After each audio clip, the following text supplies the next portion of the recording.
Baie welkom by hierdie week se Woensdagwoord, so die middel van die week stil word rondom die woord. Ons is in lydenstyd. En ek dink een van die belangrike dinge wat ons in lydenstyd moet besef, is dat ons nie net aan Jesus dink en oor Jesus praat as 'n soort vanuit 'n objektiewe benadering nie, maar 'n persoonlike verhouding, waarin hy vandag uit Johannes 14 vir ons nog 'n klou gee van hoe hy wil hê ons oor hom moet dink. En ek dink dit is belangrik dat ons môre 'n bietjie daarby stil staan. So kom ons bid saam en dan begin ons. Hemelse Vader, baie dankie vir ons saamwees. Dankie dat ons so hier in die middel van die week bietjie stil kan word. Dankie dat ons kan besef dat dit wat rondom ons gebeur, ook in hierdie tyd, met lydenstyd, is nie maar net iets wat sommer net gebeur nie. Is alles deel van 'n baie groter plan van u betrokkenheid in mense soos my lewe. Daarom bid ek vir ons dat die regte waar o Gees van God ook ons harte ontvanklik sal maak, dat ons die woord sal hoor en dat dit die belydenis van ons mond sal word. In Jesus naam, amen. Die gedeelte wat ek wil lees kom uit Johannes 14 vers 4 tot 11. Nou die vorige gedeelte, dan praat die Here Jesus oor, julle moenie ontsteld wees nie, glo in God, glo in my. Ons het laas keer daarby stil staan. Nou vanaf vers 4, julle ken die weg na die plek waarin ek gaan. Thomas sê vir hom, Here, ons weet nie waarin jy gaan nie. Hoe kon ons die weg daarin ken? Jesus het vir hom gesê, ek is die weg en die waarheid en die lewe. Niemand kom na die Vader toe, behalwe deur my nie. As julle my ken, sal julle my Vader ook ken. En van nou af ken julle hom en sien julle hom. Toe sê Filippus vir hom, Here, wys vir ons die Vader en dis vir ons genoeg. En Jesus sê vir hom, ek is al so lank by julle. En ken jy my die Filippus? Wie my sien, sien die Vader. Hoe kan jy dan sê, wys vir ons die Vader? Glo jy nie dat ek en die Vader is en die Vader in my is nie? Die woorde wat ek met julle praat, praat ek nie met my eie nie. Kom van die Vader wat in my bly en sy werk doen. Glo in my, omdat ek in die Vader is en die Vader in my, of anders, glo op grond van die werke self. Teksvers waar ons 'n bietjie gaan gesels môre is Johannes 14 vers 6. Jesus het vir hom gesê, ek is die weg en die waarheid en die lewe. Niemand kom na die Vader toe, behalwe deur my nie. Nou, liewe vriende, hier is nog 'n ek is opmerking van die Here Jesus. Nou, ons weet mos nou dat die ek is uitsprake vanuit die Ou Testament kom. Wanneer Moses vir God vra, wat moet ek vir die volk sê? Dan wat moet ek vir die Farao sê? Dan sê, ek is, het jou gestuur.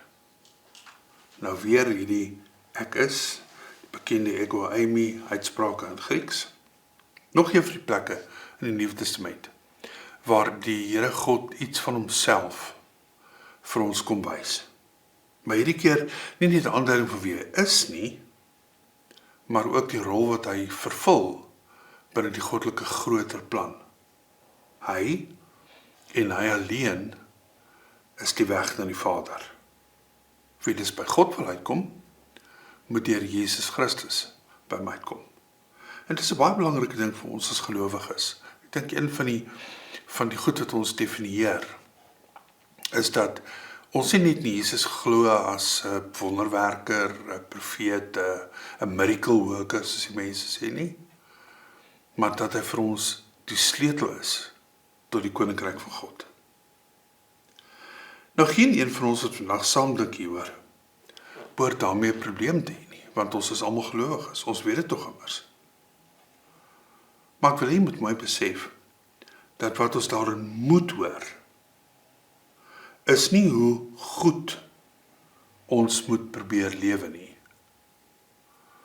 maar Jesus in alles en hy alleen. Jy moet by hom persoonlik uitkom.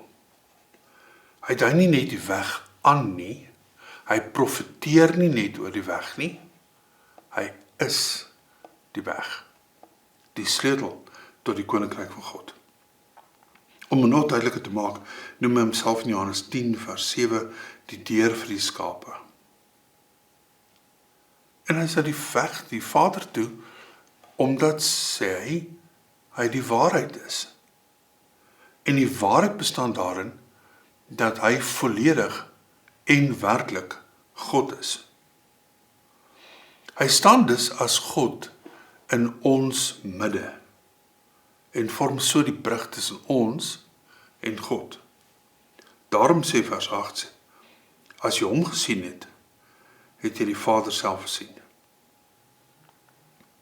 Nou hierdie boodskap is natuurlik nie by almal ewig gewild nie. As baie mense wat vir jou sê, ja, maar Christene is arrogant om te dink dat hulle belydenis van Jesus die algemene belydenis is. Christene kan nie net alleen die waarheid hê nie, daar is ook ander godsdienste wat God dien, wat baie maklik vir die sou sê, ja, maar eintlik glo ons maar soort van in dieselfde goed. Die boodskap dat Jesus Christus die enigste weg na die Vader is nie een wat die kerk uitgedink het nie. God het dit self vir sy kerk gegee. En as ons op hom dit te verkondig, het ons geen boodskap wat die Christendom uniek maak nie. As ons dit nie glo nie, het ons die hart van die Christendom uitgehaal. Jesus is nie maar net nog 'n profeet nie. Hy is die weg na die saligheid. En dis nie iets wat net vandag gebeur nie. Toe Paulus hierdie gedeelte in boodskap in Athene verkondig het hy midde in dieselfde situasie gestaan. Letterlik tussen die tempels van 'n magdom gode. En te midde daarvan het hy die evangelie van Jesus en sy opstanding onteenseglik verkondig. Selfs sover gaan om te sê, hulle moet hulle bekeer tot die God wat die wêreld deur Jesus Christus gaan oordeel. Handelinge 17.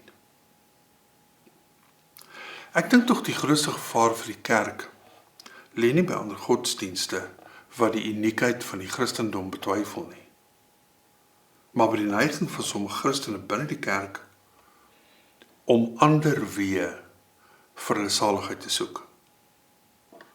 Baie keer onder die dekmantel van godsdienstigheid. Gebede, goeie werke, offervaardigheid, vroomheid. Soos wat wil sê, dat dit wat Jesus Christus is nie vir my persoonlik genoeg nie. Ek moet van myself ook 'n bydrae lewer, om uiteindelik my saligheid te kan vier. Johan Lee het 'n boekie geskryf, en hy sê, daar is waarskynlik niks wat ons so kan mislei, op die verkeerde pad kan lei, weg van God af kan lei, as ons eie godsdienstigheid nie. En daarmee dink ek probeer hy sê, dat ons moet besef, ons is uit genade gered. Nie op grond van ons goeie werke nie, nie op grond van ons vroomheid nie. Jesus en die bloed van Jesus in ons plek alleen. As ons waarlik getrou getuies wil wees, sal ons hierdie boodskap moet dra. Jesus en hy alleen is die weg na die Vader toe. Hy bring die verlossing na ons toe, en hy trek ons in hierdie verlossingsplan in. En om dit te kan doen, sal ons moet leef soos mense wat die weg gevind het, en die Here persoonlik ken. Kom ons bid. Hemelse Vader, ek wil vandag bid vir almal wat langs die pad half moeg geraak het, en vir wie die belofte van Jesus Christus as die sleutel tot God se koninkryk al ver geraak het. En hulle voel, dalk is dit nie genoeg nie. Dalk moet hulle iets bydoen om net weer die oog van God te vang. En ek wil besonder vanmôre vir hulle bid. Ek wil bid, Here, vir sendingorganisasies dwars oor die wêreld wat hierdie boodskap vir mense moet verkondig. En ek wil vra dat U vir ons sal help, dat ons eie godsdienstigheid tog nooit vir Jesus as die enigste weg, die waarheid en die lewe sal probeer vervang nie.